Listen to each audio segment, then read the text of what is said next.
Hello friends, मैं श्रुति रस्तोगी अर्थ institute में आपका हार्दिक स्वागत करती हूँ। कैसे हैं आप लोग? आशा करते हैं बहुत ही अच्छे होंगे और तैयारी आपकी बहुत अच्छी चल रही होगी। तो आज की जो हमारी क्लास है वह है बाल विकास एवं शिक्षा शास्त्र की। हम आपकी करा रहे हैं सीटेट की तैयारी, जो कि एग्ज़ाम आपका दिसंबर में होने को है। आशा करते हैं आप बहुत अच्छे से तैयारी कर रहे होंगे। तो आज हमारा जो विषय रहेगा वह रहेगा MCQ का, और आपको आज 30 क्वेश्चंस इसमें करने होंगे। तो आप फटाफट जो है रेडी हो जाइए और शुरू करेंगे हम अपने 30 क्वेश्चंस जो है क्रमशः एक के बाद एक।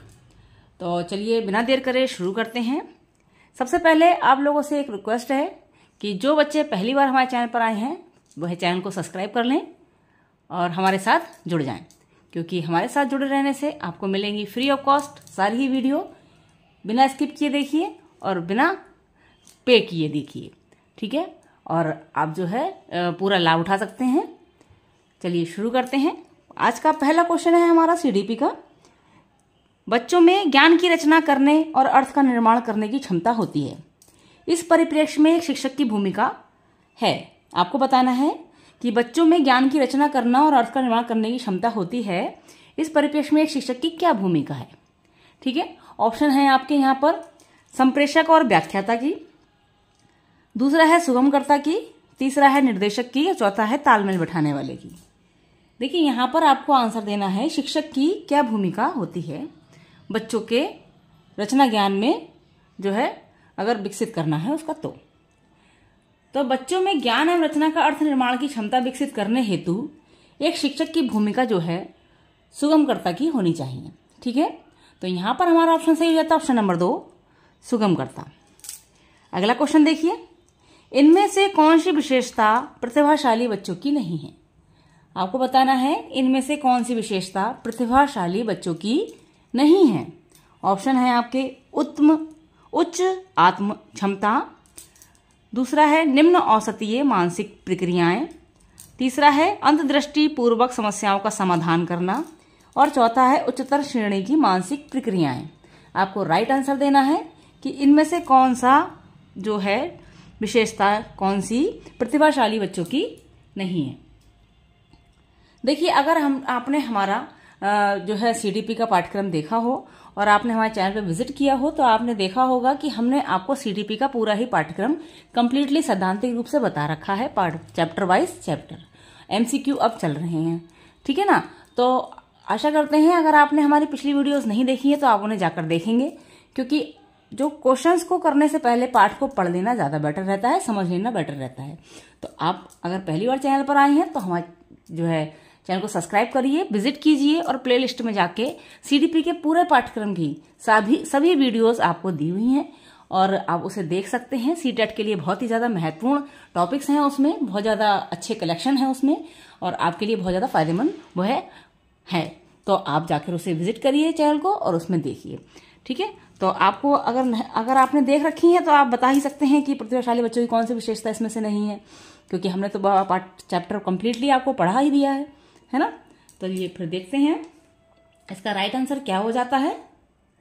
देखिए जो काल्पनिक का विचार था ना कि वह हर बच्चा जो अपने आयु स्तर के बच्चों में किसी योग्यता में अधिक हो तथा जो हमारे समाज के लिए अपने कार्यों से योगदान दे सके वह प्रतिभाशाली बालक कहलाता है।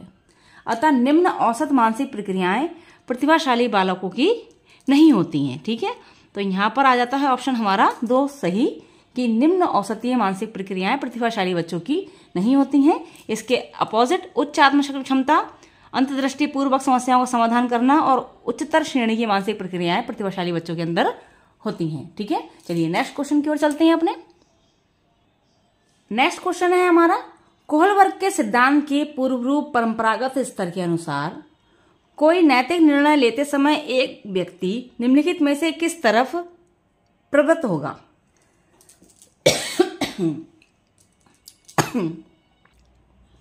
आपको राइट आंसर देखना है इसमें। कोहलबर्ग के सिद्धांत के पूर्व परंपरागत स्तर के अनुसार कोई नैतिक निर्णय लेते समय एक व्यक्ति निम्नलिखित में से किस तरफ प्रवृत्त होगा, यानी किस तरफ जो है ज्यादा उसकी जो है क्षमता होगी। ऑप्शन है आपके व्यक्तिगत आवश्यकताएं तथा इच्छाएं, दूसरा है व्यक्तिगत मूल्य, तीसरा है पारिवारिक अपेक्षाएं, या चौथा है अंतर्निहित संभावित दंड। राइट आंसर आपको बताना है कौन सा सही होगा। अच्छे से तैयारी कीजिएगा क्योंकि कोई भी पाठ्यक्रम आपका चेंज नहीं हुआ है, सब चीजें वही हैं। किसी भी प्रकार की दुविधा नहीं होनी चाहिए पढ़ते समय, है ना। पाठ को अगर पढ़ते हुए चलेंगे, क्वेश्चंस को अच्छे से समझते हुए चलेंगे तो आप अच्छे से सब चीज कर पाएंगे। जो कोहलबर्ग के सिद्धांत के पूर्व परागत स्तर में बालकों में नैतिक प्रताड़ना के आधार पर दूसरों के मानकों से निर्धारित होता है, वह बड़ों के प्रति सम्मान दिखाता है ताकि उसे दंड ना मिले। अतः इस स्तर पर नैतिक निर्णय लेते समय एक व्यक्ति अंतर्निहित संभावित दंड की तरफ प्रवृत्त रहता है। ठीक है, तो यहां पर क्या होगा ऑप्शन सही आपका ऑप्शन नंबर 4, दंड की तरफ, अंतर्निहित संभावित दंड की तरफ। ठीक है, अगला क्वेश्चन देखते हैं। शिक्षार्थियों यानी कि अधिगमकर्ता की व्यक्तिगत भिन्नताओं के संदर्भ में शिक्षिका को क्या करना चाहिए।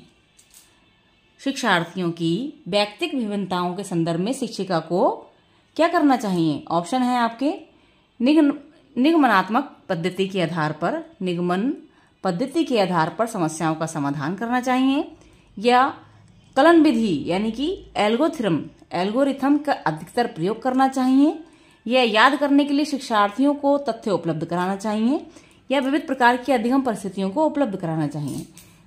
क्या चीज करनी चाहिए शिक्षार्थियों की व्यक्तिगत भिन्नताओं के संदर्भ में शिक्षिका को। देखिए, शिक्षण अधिगम प्रक्रिया के अंतर्गत शिक्षार्थियों की व्यक्तिगत भिन्नताओं के संदर्भ में एक शिक्षिका को चाहिए कि वह विविध प्रकार की अधिगम परिस्थितियों को उपलब्ध करवाए। ठीक है, जिससे सभी विद्यार्थी उसको समझ सकें और उसके जो है अधिगम की विभिन्नताओं को जो है वह अच्छे से प्रयोग कर सकें। तो यहां पर ऑप्शन आपका सही हो जाता है ऑप्शन नंबर 4, विविध प्रकार की अधिगम परिस्थितियों को उपलब्ध कराना। ठीक है, अगला क्वेश्चन देखते हैं, क्वेश्चन नंबर 5। निम्नलिखित में से कौन सा बाल विकास का एक सिद्धांत नहीं है। ध्यान रखिएगा, इसमें यह पूछा है कि निम्नलिखित में से कौन सा बाल विकास का एक सिद्धांत नहीं है।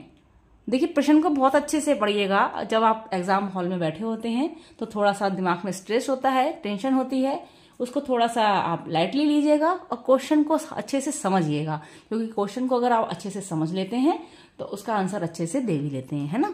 तो यहाँ पर हमने जो क्वेश्चन पढ़ा अभी उसमें है कि इनमें से कौन सा एक बाल विकास का सिद्धांत नहीं है। ठीक है, तो ऑप्शन देखते हैं। पहला है विकास के सभी क्षेत्र महत्वपूर्ण हैं, या दूसरा सभी विकास परिपक्व तथा अनुभव की अंतःक्रिया का परिणाम होते हैं, या सभी विकास तथा अधिगम एक समान गति से आगे बढ़ते हैं, या चौथा है सभी विकास एक क्रम का पालन करते हैं। आपको राइट आंसर देना है कौन सा जो कथन है वह बाल विकास के सिद्धांत में नहीं चल रहा है। ठीक है, जो विकास होता है ना उसकी जो अधिगम की गति होती है सदैव एक समान नहीं होती है। ठीक है, तथा इनकी गति में तीव्रता एवं मंदता, उतार चढ़ाव के लक्षण देखने को मिलते हैं। ठीक है, तो ऑप्शन यहां पर सही हो जाता है ऑप्शन नंबर 3, सभी विकास तथा अधिगम एक समान गति से आगे बढ़ते हैं। अगला क्वेश्चन देखिए, निम्नलिखित में से कौन सा आकलन करने का सार्वजनिक उपयुक्त तरीका है। निम्नलिखित में से कौन सा आकलन करने का सर्वाधिक उपयुक्त तरीका है, यानी सबसे अच्छा तरीका है निम्नलिखित में से आकलन करने का कौन सा है। ऑप्शन है आपके आकलन शिक्षण अधिगम में अंतर्निहित प्रक्रिया है, या फिर दूसरा है आकलन एक शैक्षणिक सत्र में 2 बार करना चाहिए, शुरू में और अंत में। तीसरा है आकलन शिक्षक के द्वारा नहीं बल्कि किसी ऐसी बाह्य एजेंसी के द्वारा करना चाहिए, या चौथा है आकलन सत्र की समाप्ति पर करना चाहिए। राइट आंसर आपको बताना है कि आकलन का जो है करने का सबसे सर्वाधिक उपयुक्त तरीका कौन सा है। क्वेश्चन को अच्छे से समझिए, पढ़िए और राइट आंसर उसमें चूज करिए। देखिए, आकलन का प्रयोजन सीखने और सिखाने की प्रक्रियाओं या सामग्री का सुधार करना होता है। ठीक है, और जो दैनिक गतिविधियां और अभ्यास के उपयोग से अधिगम का बहुत ही अच्छा आकलन हो सकता है। और जो है आकलन शिक्षण अधिगम में अंतर्निहित प्रक्रिया है जो आकलन का सबसे उपयुक्त तरीका है। तो यहाँ पर हमारा ऑप्शन सही हो जाता है, ऑप्शन नंबर 1, आकलन शिक्षण अधिगम में अंतर्निहित प्रक्रिया। ठीक है, अगला क्वेश्चन देखते हैं। निम्नलिखित में से कौन सा सृजनात्मकता से संबंधित है? निम्नलिखित में से कौन सा चिंतन सृजनात्मकता से संबंधित है? आपको बताना है राइट आंसर कि सृजनात्मकता से संबंधित कौन सा चिंतन इसमें है। ऑप्शन है आपके अभिसारी चिंतन, दूसरा है सामवेगिक चिंतन, तीसरा है अहमवादी चिंतन या चौथा है अपसारी चिंतन। आपको राइट आंसर बताना है कि सृजनात्मकता से संबंधित कौन सा इसमें से चिंतन है। देखिए, सृजनात्मकता व्यक्ति की वह योग्यता है जिसके द्वारा वह उन वस्तुओं या विचारों को उत्पादन करता है जो अनिवार्य रूप से नए हों और जिन्हें वह व्यक्ति पहले से नहीं जानता हो। चिंतन तभी प्रभावी होता है जब विषय के बारे में पूर्व ज्ञान हो। अपसारी चिंतन का संबंध सृजनात्मकता से होता है। ठीक है, तो यहां पर हमारा ऑप्शन सही हो जाता है, ऑप्शन नंबर 4, अपसारी चिंतन। अगला क्वेश्चन देखिए, बच्चे के बारे में निम्नलिखित कथनों में से किस कथन से वाइगोत्स्की सहमत होते हैं? अगर आपने हमारी पिछली वीडियोस देखी होगी तो उसमें वाइगोत्स्की का बहुत ही अच्छा टॉपिक हमने आपको बता रखा है। अगर आपने हमारे चैनल पर पहली बार विजिट किया है तो प्लीज जाकर उसे देखिएगा, आपको बहुत लाभ होगा। सीडीपी का कंप्लीट पूरा पाठ्यक्रम हमने आपको बता रखा है ना। तो अब तो एमसीक्यू चल रहे हैं क्योंकि परीक्षा का समय अत्यधिक करीब आ गया है। और इसके साथ साथ आपको एक बात और बता दें, हमारे जो चैनल पर आपके लिए सीटेट के लिए संस्कृत की, हिंदी की और ईवीएस की क्लास भी चल रही है, जिसमें सीडीपी का पाठ्यक्रम आपका तो कंप्लीट है ये वाला। उसके अलावा संस्कृत की और पर्यावरण की और जो हिंदी की क्लास चल रही है उसमें आपके इस समय सैद्धांतिक पाठों के साथ साथ, अध्याय के साथ साथ आपकी जो है एमसीक्यू भी इस समय प्रोवाइड कराया जा रहा है। लगातार आपको वीडियो दी जा रही हैं, आप चैनल पर विजिट करके उसका लाभ उठा सकते हैं। और इसमें आपको 1 भी रुपया पेड नहीं करना है, सभी आपके लिए निःशुल्क है। तो आपको यहाँ पर टॉपिक क्वेश्चन था हमारा 8वां, बच्चों के बारे में निम्नलिखित कथनों में से किस कथन से वाइगोत्स्की सहमत होते हैं? आपको राइट आंसर देना है। ऑप्शन है हमारे, ऑप्शन 1, बच्चे तब सीखते हैं जब उनके लिए आकर्षक पुरस्कार निर्धारित किया जाए, या फिर ऑप्शन 2, निम्नलिखित बच्चों के चिंतन को तब समझा जा सकता है जब प्रयोगशाला में पशुओं पर प्रयोग किए जाए, या तीसरा, बच्चे जन्म से शैतान होते हैं और उन्हें दंड देकर नियंत्रित किया जाना चाहिए, या 4, बच्चे समवयस्कों और वयस्कों के साथ सामाजिक अंतःक्रियाओं के माध्यम से सीखते हैं। आपको राइट आंसर देना है कि इनमें से कौन सा कथन है जिससे वाइगोत्स्की सहमत होते हैं। वाइगोत्स्की का देखिए, वाइगोत्स्की का विचार था कि बच्चों में संज्ञानात्मक विकास एक अंतर्वैयक्तिक सामाजिक परिस्थितियों में संपन्न होता है, जिससे वे समवयस्कों और वयस्कों के साथ सामाजिक अंतःक्रियाओं के माध्यम से ज्यादा सीखते हैं। ठीक है, तो यहाँ पर हमारा ऑप्शन सही हो जाएगा, ऑप्शन नंबर 4, बच्चे समवयस्कों और वयस्कों के साथ सामाजिक अंतःक्रियाओं के माध्यम से सीखते हैं, यानी कि अपने समकक्षों के, अपने उम्र के, हम उम्र के बच्चों के साथ और जो है वयस्कों के साथ सामाजिक अंतःक्रिया के माध्यम से वह सीखते हैं। तो अगला क्वेश्चन देखते हैं अपना। अगला क्वेश्चन है हमारा, बच्चे कैसे होते हैं? बच्चे कैसे होते हैं? ऑप्शन है आपका नंबर 1, चिंतन में वयस्कों की भांति होते हैं और ज्यों-ज्यों वे बड़े होते हैं उनके चिंतन में गुणात्मक वृद्धि होती है। नंबर 2, बच्चे खाली बर्तन के समान होते हैं जिसमें बड़ों के द्वारा दिया गया ज्ञान भरा जाता है। या फिर तीसरा, बच्चे निष्क्रिय जीव होते हैं जो प्रदत्त सूचना की ज्योत्यों प्रतिलिपि के रूप में प्रस्तुत कर देते हैं। या बच्चे, चौथा देखिए, जिज्ञासु प्राणी होते हैं जो अपने चारों ओर के जगत को खोजने के लिए अपने ही तर्कों और क्षमताओं का उपयोग करते हैं। आपको राइट आंसर देना है, कौन सा सही है?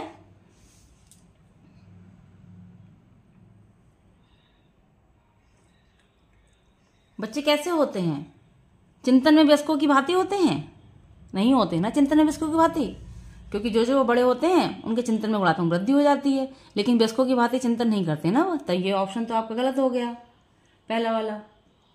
दूसरा, खाली बर्तन के समान भी नहीं होते, क्योंकि बच्चा जब हमारे विद्यालय में आता है उसे कुछ ना कुछ जानकारी होती ही है कि उसके माँ बाप कौन है, बच्चा जो है क्या नाम है, कितने कहाँ से आ रहा है, घर में कौन कौन जने मौजूद हैं, वह क्या खा के आया, कितनी रोटी खा के आया।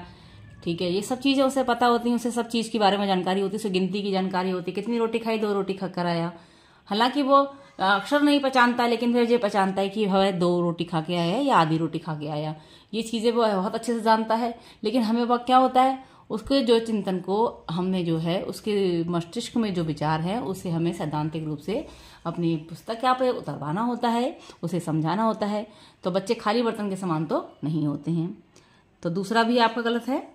निष्क्रिय जीव होते हैं जो प्रदत्त सूचना की जो तो प्रतिलिपि के रूप में प्रस्तुत करते हैं, यह भी आपका ऑप्शन गलत है, क्योंकि निष्क्रिय तो होते ही नहीं है। तो ऑप्शन यहाँ पर सही जाता है ऑप्शन नंबर 4 कि बच्चे जो होते हैं जिज्ञासु प्राणी होते हैं। देखिए, वृद्धि और विकास की मंजिल में जैसे जैसे बच्चों की उम्र बढ़ती है उनमें विभिन्न सामाजिक, मानसिक, शारीरिक और संवेगात्मक परिवर्तन होते हैं। ठीक है, तो बच्चे अपने जिज्ञासु स्वभाव के होते हैं, इसलिए वे अपने चारों ओर के जगत को खोजने के लिए अपने तर्कों और क्षमताओं का उपयोग करते हैं। तो यहाँ पर ऑप्शन हमारा सही होता है ऑप्शन नंबर 4, बच्चे जिज्ञासु प्राणी होते हैं जो अपने चारों ओर के जगत को खोजने के लिए अपने ही तर्कों और क्षमताओं का उपयोग करते हैं। चलिए अगला क्वेश्चन देखते हैं, क्वेश्चन नंबर 10। बच्चों की त्रुटियों के बारे में निम्नलिखित में से कौन सा कथन सत्य है?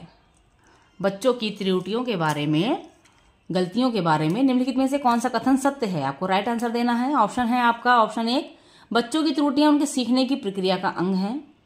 ऑप्शन 2, बच्चे तब त्रुटियां करते हैं जब शिक्षक सौम्य हो और उन्हें त्रुटियां करने पर दंड नहीं दें। ऑप्शन 3, बच्चों की त्रुटियां शिक्षक के लिए महत्वहीन हैं और उसे चाहिए कि उन्हें काट दें और उन पर अधिक ध्यान ना दें। या नंबर 4, असावधानी के कारण बच्चे त्रुटियां करते हैं। आपको राइट आंसर देना है कि बच्चों की त्रुटियों के बारे में लिखने में से कौन सा कथन सत्य है।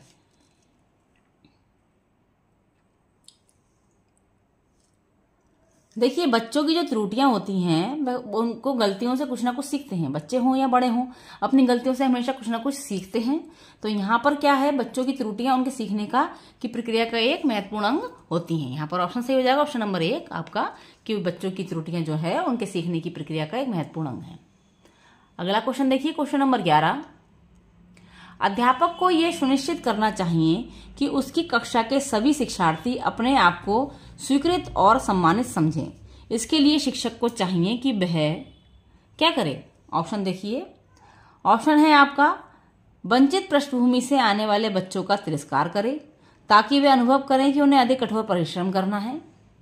ऑप्शन 2, उन शिक्षार्थियों का पता लगाएं जो अच्छी अंग्रेजी बोल सकते हों और घरों से संपन्न हों तथा उन्हें आदर्श के रूप में प्रस्तुत करें।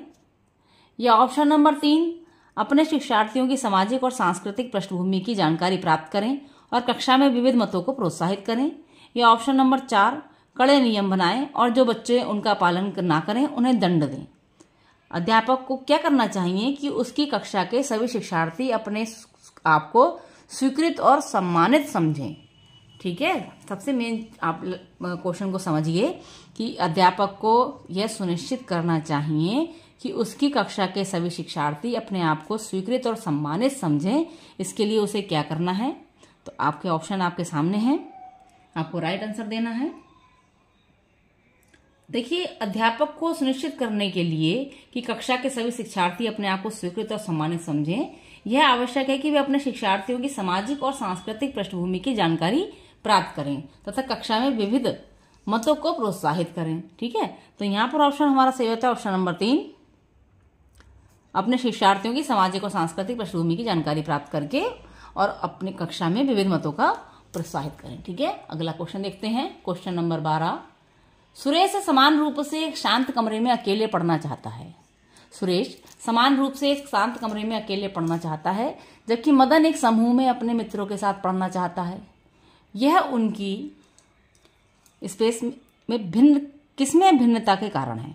ठीक है, आपका क्वेश्चन को फिर से देखिए। सुरेश समान रूप से एक शांत कमरे में अकेले पढ़ना चाहता है, जबकि मदन एक समूह में अपने मित्रों के साथ पढ़ना चाहता है। यह उनकी किसमें विभिन्नता के कारण है? किस चीज में विभिन्नता के कारण है? ऑप्शन है आपकी अभिक्षमता, दूसरा है अधिगम शैली, तीसरा है परावर्तकर्ता स्तर, या चौथा है मूल्यों का। किसके कारण है? देखिए, पढ़ते समय उसमें जो है भिन्नता हो रही है ना, एक समूह में पढ़ रहा है, एक शांत कमरे में पढ़ रहा है। तो क्या है, अधिगम शैली है ना ये। अधिगम शैली में भिन्नता के कारण बालकों की पढ़ने की प्रवृत्तियों में अंतर आ जाता है। इसलिए सुरेश समान रूप से एक शांत कमरे में अकेले में पढ़ना चाहता है, जबकि मदन दूसरा जो है वह समूह में अपने मित्रों के साथ पढ़ना चाहता है। तो यहाँ पर हमारा ऑप्शन सही हो जाता है, ऑप्शन नंबर 2 अधिगम शैली। अगला क्वेश्चन देखते हैं। भारत में भाषिक विभिन्नता बहुत है।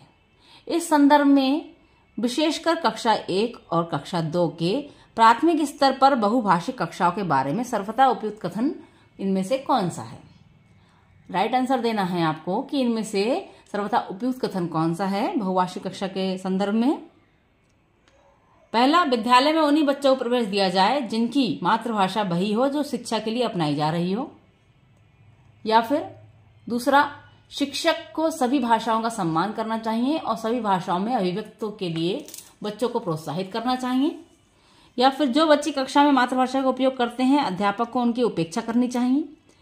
ये चौथा, शिक्षार्थियों को अपनी मातृभाषा या स्थानीय भाषा का प्रयोग करने पर दंडित किया जाना चाहिए। राइट आंसर बताना है। देखिए, चूंकि भारत एक बहुभाषी देश है, ठीक है, इसलिए भाषा की विभिन्नता है नहीं, तो यहाँ पर ऑप्शन हमारा सही होता है कक्षा 1 और 2 के में कि बच्चों की सभी भाषाओं का सम्मान करना चाहिए और सभी भाषाओं में अभिव्यक्ति के लिए बच्चों को प्रोत्साहित करना चाहिए। ठीक है, तो यहाँ पर ऑप्शन सही हो जाता है ऑप्शन नंबर 2, सभी भाषाओं का सम्मान करना और बच्चों को अपनी भाषाओं की अभिव्यक्ति के लिए प्रोत्साहित करना।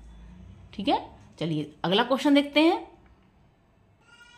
अगला क्वेश्चन है हमारा क्वेश्चन नंबर 14। प्रकृति पोषण विवाद में प्रकृति से क्या अभिप्राय है? प्रकृति पोषण विवाद में प्रकृति से क्या अभिप्राय है? ऑप्शन है आपके जैविकीय विशेषताएं या वंशानुक्रम सूचनाएं, दूसरा है एक व्यक्ति की मूल प्रवृत्ति, ये तीसरा है भौतिक और सामाजिक संसार की जटिल शक्तियां, और चौथा है हमारे आसपास का वातावरण। आपको राइट आंसर देना है कि प्रकृति पोषण विवाद में प्रकृति से क्या अभिप्राय है।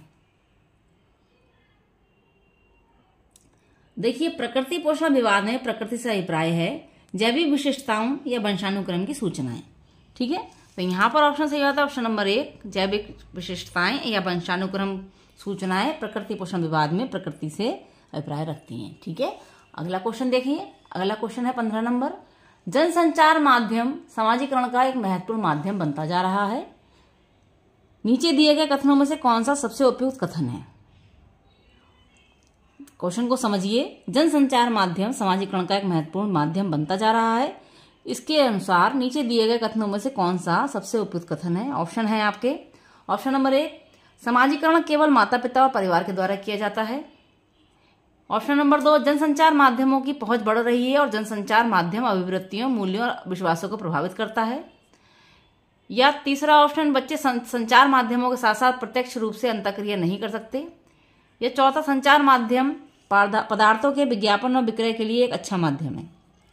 राइट आंसर बताना है। देखिए, जैसा कि जनसंचार माध्यम समाजीकरण का महत्वपूर्ण माध्यम बनता जा रहा है, उपयुक्त कथन के अनुसार बहुत ही सरलता से हम इसका आंसर जो है आराम से दे सकते हैं। अगर थोड़ा सा हम विवेक से काम लें तो यहाँ पर हमारा ऑप्शन सही होता है ऑप्शन नंबर 2 कि जनसंचार माध्यमों की पहुंच बहुत ज्यादा बढ़ रही है। आज आपने देखा है सभी के पास जनसंचार माध्यम का क्या मोबाइल है ना, जो मोबाइल हर किसी के पास है, तो यही जनसंचार माध्यमों की पहुंच है जो बहुत ज्यादा बढ़ रही है और जनसंचार माध्यम अभिवृत्तियों, मूल्यों, विश्वासों को प्रभावित करता है। ठीक है, तो यहाँ पर ऑप्शन सही होता है ऑप्शन नंबर 2, जनसंचार माध्यमों की पहुंच बहुत बढ़ रही है। अगला क्वेश्चन देखिए, क्वेश्चन नंबर 16 है। बच्चे किस प्रकार से सीखते हैं? नीचे दिए गए कथनों में से कौन सा इस प्रश्न के विषय में सही नहीं है? क्वेश्चन को अच्छे से समझिएगा कि पूछा है कौन सा सही नहीं है ना। बच्चे किस प्रकार से सीखते हैं, नीचे दिए गए कथनों में से कौन सा इस प्रश्न के विषय में सही नहीं है? ऑप्शन देखिए अपने। ऑप्शन 1, बच्चे तब सीखते हैं जब वे संज्ञानात्मक रूप से तैयार होते हैं। ऑप्शन 2, बच्चे अनेकों प्रकार से सीखते हैं। ऑप्शन 3, बच्चे सीखते हैं क्योंकि वे स्वाभाविक रूप से प्रेरित होते हैं। ऑप्शन 4, बच्चे केवल कक्षा में सीखते हैं। आपको राइट आंसर देना है कि इसमें से कौन सा प्रश्न का विषय सही नहीं है। ठीक है, बच्चे किस प्रकार से सीखते हैं। देखिए, बच्चे तब सीखते हैं जब वे संज्ञानात्मक रूप से तैयार होते हैं, तो सही है। बच्चे अनेकों प्रकार सीखते हैं, यह भी सही है। बच्चे सीखते हैं क्योंकि वे स्वाभाविक रूप से प्रेरित होते हैं, यह भी सही है। बच्चे केवल कक्षा में सीखते हैं, ऐसा तो नहीं है, बच्चे तो हर जगह सीखते हैं, कक्षा में भी सीखते हैं, कक्षा से बाहर भी सीखते हैं। तो यहाँ पर ये वाला जो है हमारा ऑप्शन 4 जो है वह सही नहीं है। ठीक है, अगला क्वेश्चन देखिए, क्वेश्चन नंबर 17। प्राथमिक विद्यालय में शिक्षक को अपने शिक्षार्थियों को अभिप्रेरित करने के लिए निम्नलिखित में से किस रणनीति को अपनाना चाहिए? क्वेश्चन को समझिए एक बार फिर से।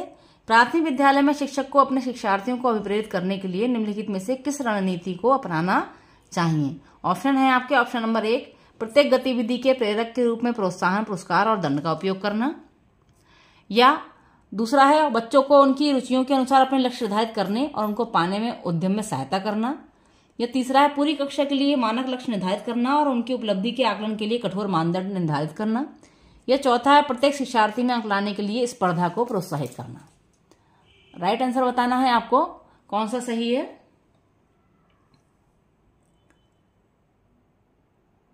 देखिए, प्राथमिक विद्यालय को शिक्षार्थियों को अभिप्रेरित करने के लिए शिक्षक को यह ध्यान रखना चाहिए कि बच्चों को उनकी रुचियों के अनुसार अपने लक्ष्य निर्धारित करने और उन्हें पाने के उद्यम में सहायता करना। ठीक है, तो यहाँ पर हमारा ऑप्शन सही हो जाता है ऑप्शन नंबर 2, बच्चों को उनकी रुचियों के अनुसार अपने लक्ष्य निर्धारित करने और उनको पाने के उद्यम में सहायता करनी चाहिए शिक्षक को। चलिए अगला क्वेश्चन देखते हैं, क्वेश्चन नंबर 18। निम्नलिखित में से कौन सा समाजीकरण का एक प्रमुख कारक है? समाजीकरण का प्रमुख कारक बताना है। निम्नलिखित में से कौन सा समाजीकरण का प्रमुख कारक है? ऑप्शन है आपके, ऑप्शन 1 कंप्यूटर, ऑप्शन 2 आनुवांशिकता, ऑप्शन 3 राजनीतिक दल, ऑप्शन 4 परिवार। कौन सा समाजीकरण का प्रमुख कारण है? देखिए बताइए। देखिए, सामाजिक प्रत्याशाओं और मानदंडों के अनुसार जब बालक व्यवहार करना सीख लेता है तो इसे समाजीकरण की संज्ञा दी जाती है। ठीक है, तो बालकों का समाजीकरण में परिवार, साथियों का समूह, स्कूल, भाषा आदि महत्वपूर्ण भूमिका अदा करते हैं। तो यहाँ पर इस हिसाब से हमारा ऑप्शन सही हो जाता है ऑप्शन नंबर 4 परिवार। ठीक है, अगला क्वेश्चन देखिए, क्वेश्चन नंबर 19। बच्चों को समूह कार्य देना एक प्रभावी शिक्षण रणनीति है क्योंकि ऑप्शन है आपके, छोटे समूहों में कुछ बच्चों को दूसरे बच्चों पर हावी होने की अनुमति होती है, यह ऑप्शन नंबर 2, सीखने की प्रक्रिया में बच्चे एक दूसरे सीखते हैं और परस्पर सहायता भी करते हैं, या ऑप्शन नंबर 3, बच्चे अपना काम जल्दी करने में समर्थ होते हैं, या ऑप्शन नंबर 4, इसमें शिक्षक का काम कम हो जाता है। राइट आंसर बताइए कि बच्चों को समूह कार्य देना एक प्रभावी शिक्षण नीति क्यों है? हावी हो जाते हैं, हावी वाला तो वैसे भी गलत है ना।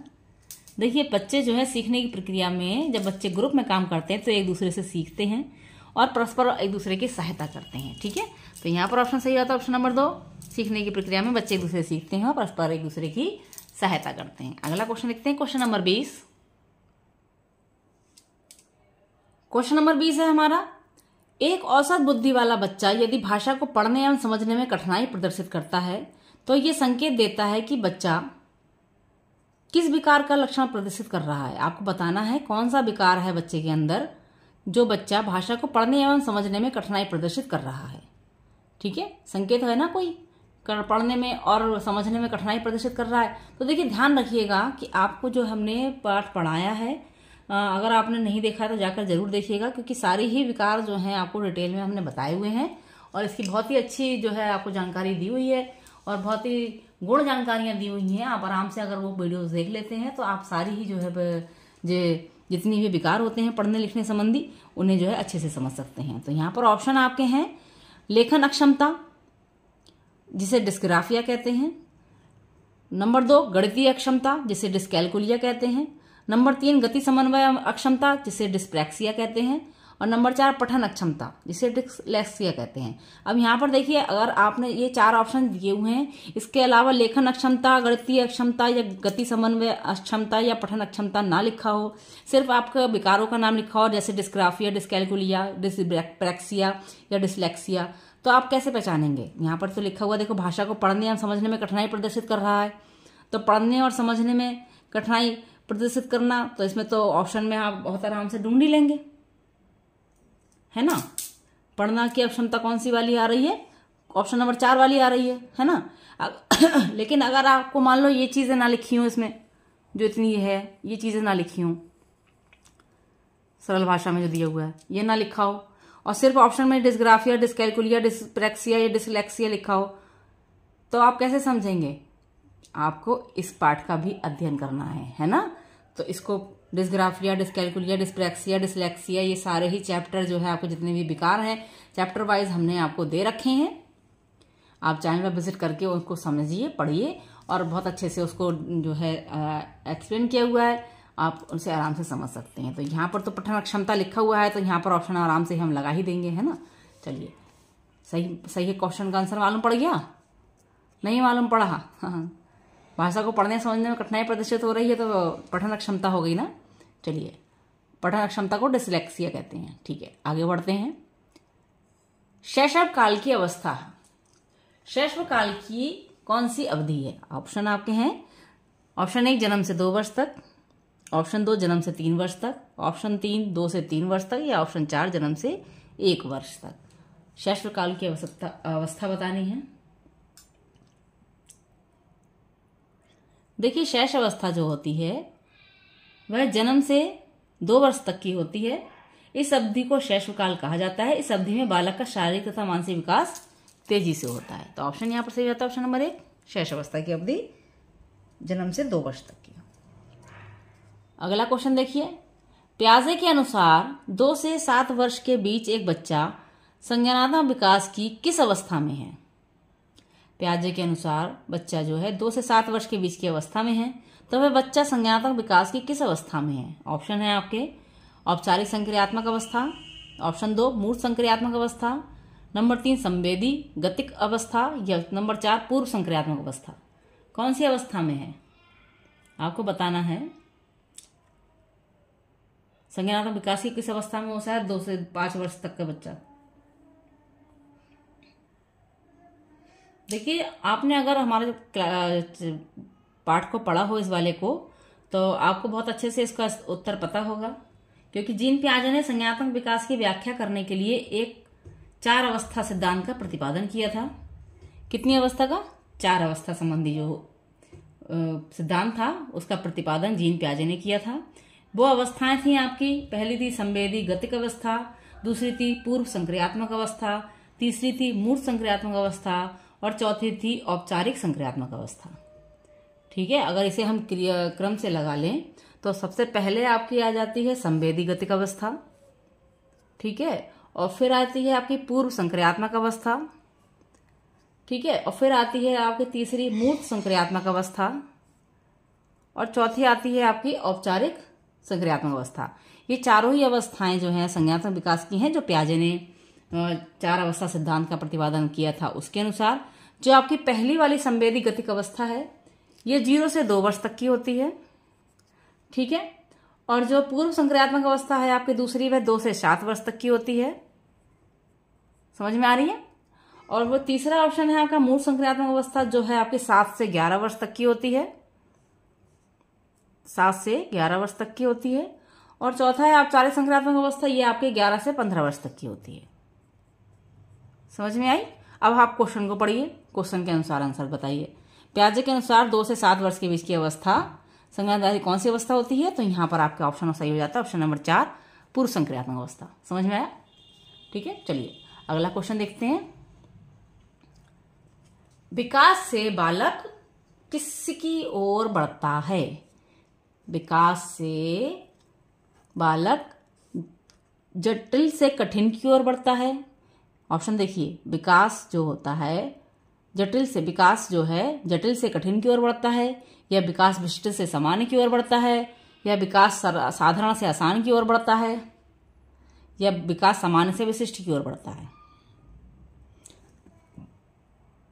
राइट आंसर आपको बताना है कि विकास जो है किस तरीके से बढ़ता है।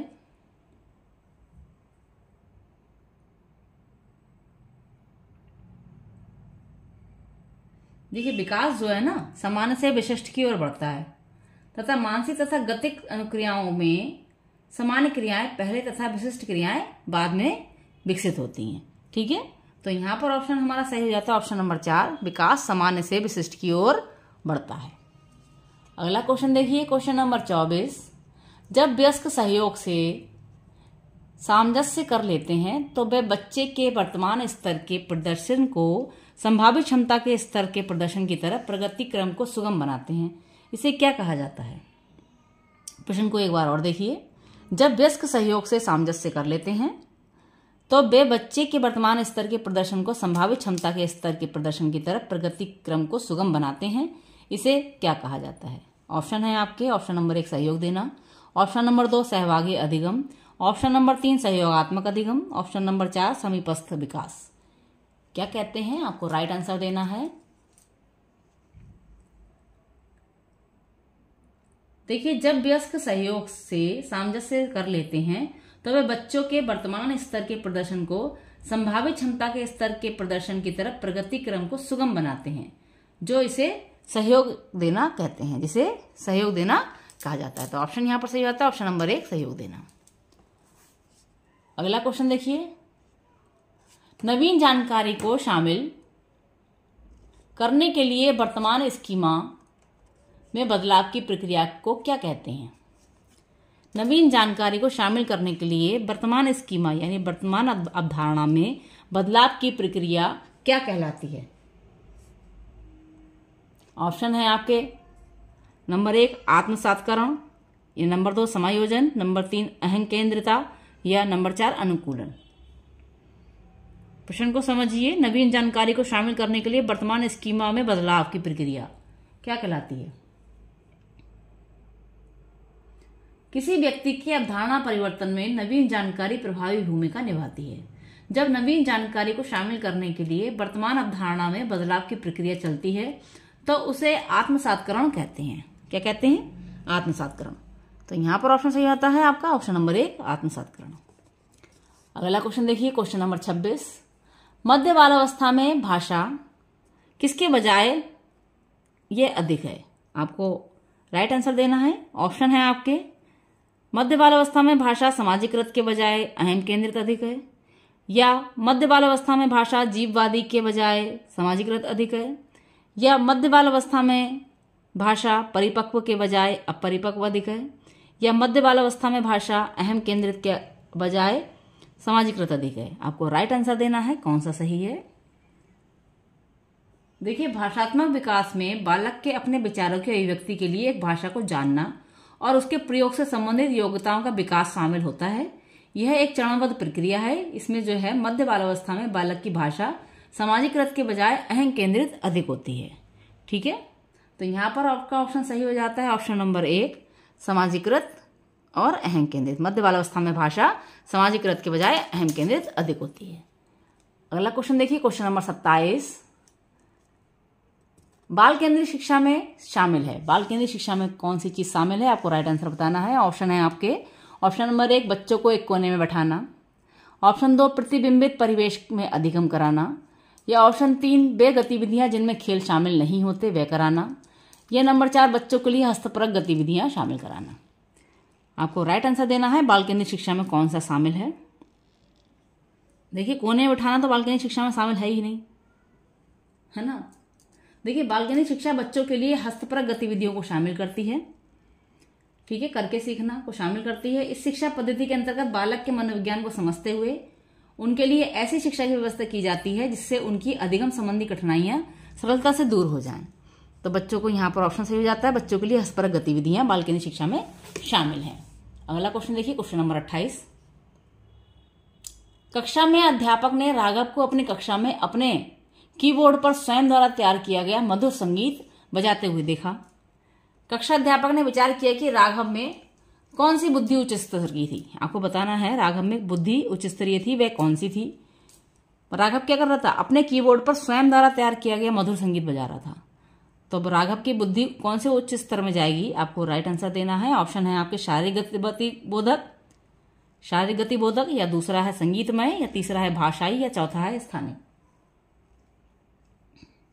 देखिए, चूंकि राघव जो है संगीत बजा रहा है ना, और कीबोर्ड पर स्वयं के द्वारा बजा रहा है, तो यहाँ पर ऑप्शन आपका सही हो जाएगा उच्च संगीतमय स्तरीय बुद्धि में संगीतक सामर्थ्य तथा निपुणता विकसित करने की क्षमता सम्मिलित होती है।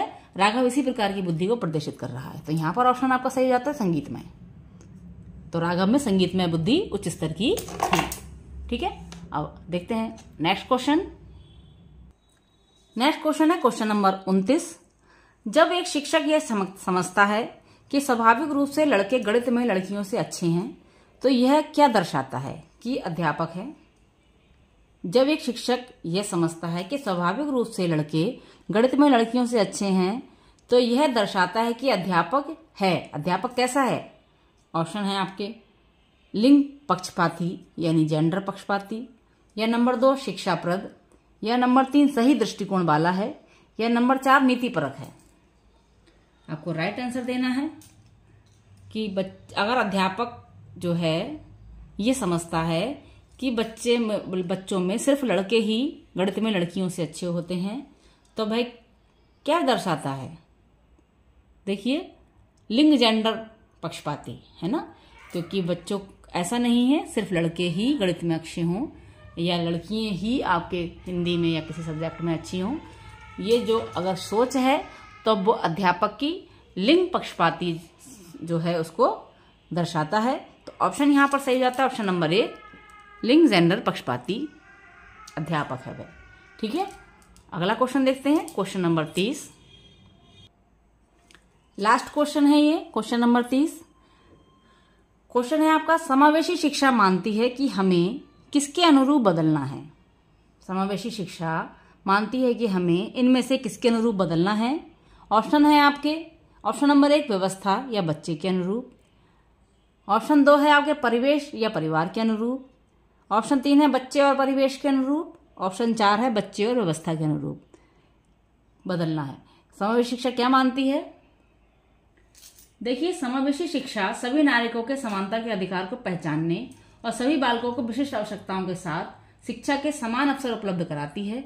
वह यह मानती है कि हमें व्यवस्था और बच्चे के अनुरूप जो है बदलना है। ठीक है, तो यहां पर हमारा ऑप्शन सही जाता है, ऑप्शन नंबर 1 व्यवस्था और बच्चे के अनुरूप बदलना है। ठीक है, तो यहां पर आपके 30 क्वेश्चन सीडीपी के कंप्लीट हुए। आशा करते हैं आपको बहुत अच्छे से समझ में आया होगा, आपने बहुत अच्छे से इसका जो है आंसर दिए होंगे।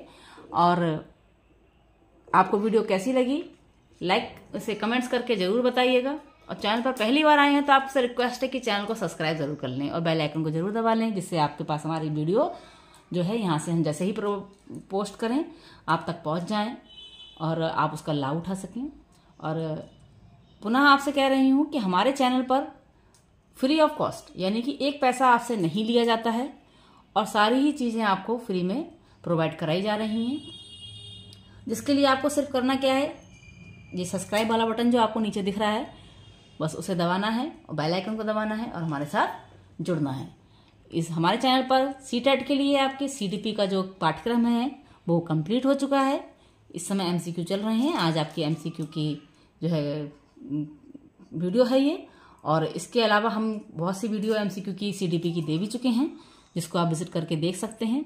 और सीटेट की क्लासेस के लिए ही और सीडीपी के अलावा ईवीएस की यानी पर्यावरण की और हिंदी की और संस्कृति क्लासेस कंटिन्यू चल रही हैं, जिसकी भी वीडियो डेली आपको दी जा रही हैं। और यदि आप चैनल पर पहली बार आए हैं तो चैनल पर विजिट करके उन्हें भी आप देखकर लाभ उठा सकते हैं। और हमारे साथ बने रहिए, कमेंट कीजिए, लाइक कीजिए, शेयर कीजिए और सब्सक्राइब करना ना भूलिए। मिलते हैं नेक्स्ट वीडियो में नेक्स्ट न्यू टॉपिक के साथ, नए क्वेश्चनों के साथ, नई जानकारियों के साथ। तब तक के लिए take care and bye bye and best of luck.